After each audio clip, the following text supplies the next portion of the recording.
Hi,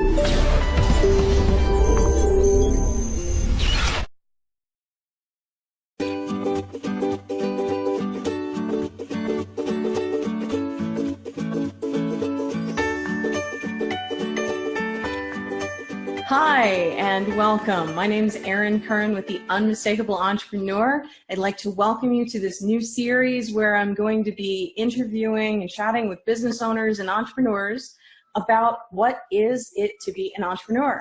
So today I'm talking with Joseph Tolbert. He is a speaker and an author, and he is a mentor and a business coach. He owns a cleaning company. He also owns Harvest Group Institute, which is a Bible-based study business, and he does a lot of speaking and training through that circuit. Inspires lots and lots of people. Joseph and I have been friends for quite a while, and he actually is one of my mentors and one of the people who has really inspired me to keep going on my path. So Joseph, welcome. Thank you so much for joining me. Yes, ma'am. Thank you for having me. You're very welcome. So why don't you tell our viewers a little bit about Harvest Group Institute and what you're up to?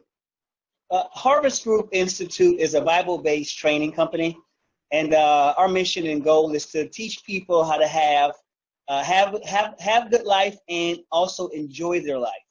And so really taking the time, sharing wisdom and insight into how to live and how to execute, how to bring dreams to fruition, how to make your goals happen, so on and so forth, in business, in relationships, parenting, marriage, even employability.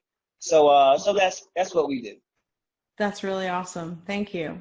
So I invited you to speak with me and to share with me your views on like what is an entrepreneur, so that our viewing audience can kind of get an idea of the journey. And so, you know, all answers are fantastic. Please just speak from your heart like I know you will, and let's create some miracles for people, okay? Yes, ma'am. What I want to start off with then is what an entrepreneur is not. Okay. And the reason I wanted to do that is because I come across a lot of people who want to be an entrepreneur, but they want to be an entrepreneur because they have no discipline and they don't like to have a boss. They don't want to follow instructions. They don't want to sew into anybody else's vision. And so they say, hey, I'm made to own my own business. And so that is not an entrepreneur trying to escape the discipline of following instructions, trying to get away from having a boss, somebody telling you what to do. That is not an entrepreneur. Those people tend to fail because once you become an entrepreneur and start your business, you have more than one boss now. All of your clients are your bosses. You have to follow the instructions of all of those people. And so I just wanted to start there as far as what it is not.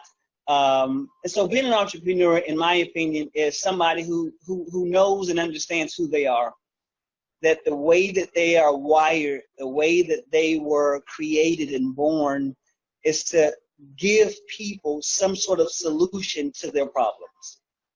And I think that that's something that is birthed out of your heart, not out of I want to run away from the discipline in working.